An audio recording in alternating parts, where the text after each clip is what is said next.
When I say that I've read every book from every major indie horror franchise, I really do mean it. Bendy, been there. Hello Neighbor, done that. FNAF, forget about it. But with FNAF not getting another book until September, I was excited to finally give my dyslexic brain a rest. But of course, there was one franchise that refused to let that happen. One that knew I wouldn't be able to resist the lore hidden within its pages. So let's see what Poppy Playtime's Orientation Notebook has to offer, shall we?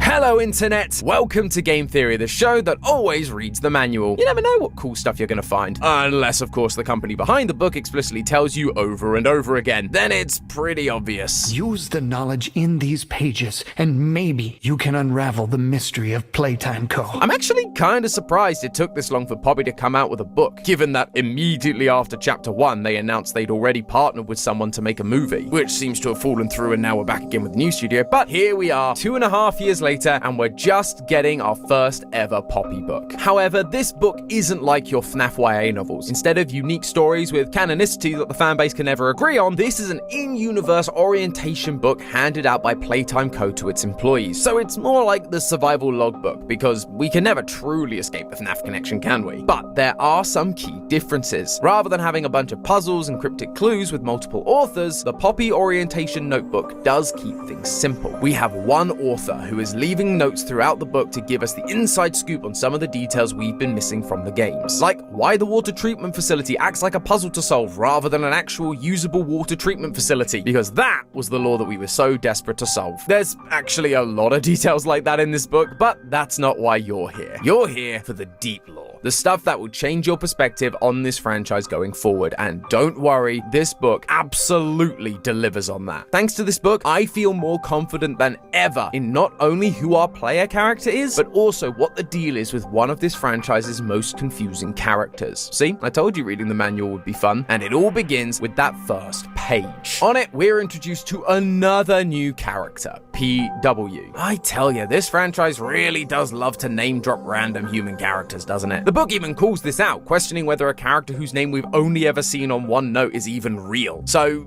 at least they're self-aware, I guess? Anyway, PW is our guide throughout this book, and they have been hired for a very specific reason. They are a biologist. And while they may not be immediately sure why they've been hired by a toy factory, we know exactly why they're there, and why they are the perfect person to guide us through the mysteries of this factory. They've been hired to work on the Bigger Bodies Initiative, orphans turned into giant biological toys. Now, you might think that a scientist's take on everything could be quite dry. I mean, we've heard their reports and previous chapters on the VHS tapes, but in this case, you could not be more wrong. The sass is absolutely dripping from these pages, and I am here for it. They talk about how shady Leith Pierre is, how Stella Greyburr is weird, and they continuously mock the company for their spin on what are actually just complete failures like the Smiling Critters. Turns out, PW might be the most normal and sane character we've ever had in an indie horror game. However, as funny as it is, we've got a theory to craft, and for that, we actually need to skip past all of the sarcastic notes and instead go to the end of the book. In the back, PW has stuck their own personal calendar full of little details about their schedule, and one of those details stood out to me immediately because it's a date that we've seen in this franchise once before. On June 28th, we get a simple note that says, "It's your birthday." Not only is this the same birthday as Markiplier, but it's also the date that we heard thrown out by a Bunzo Bunny cutout during Chapter 2. I know when your birthday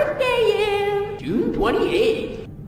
You just have a nap. I want to speak to the manager of this establishment. I'm gonna breach your privacy. Whee! At the time, we all just shrugged this off as a little joke to get exactly the reaction we saw from Mark. But then here it is again in this new book. And that's not all. In this book, we also get a breakdown of pretty much every character we've encountered so far, from Playtime's perspective, of course. And Bunzo Bunny's entry has this interesting detail assigned to it. Quote, "This toy is equipped with the ability to remember up to 8 birthdays and deliver greetings on the day itself. Kids love to freak out their family and friends when Bunzo tells them when their birthday is. Bunzo's one and only purpose is to recite birthdays, which makes me think that June 28th wasn't just a random birthday thrown out for the memes, but instead was there to freak out the player character by reciting their actual birthday, the same birthday as PW. We are playing as PW. Now, that might seem like a bit of a stretch, but this isn't the only time cutouts of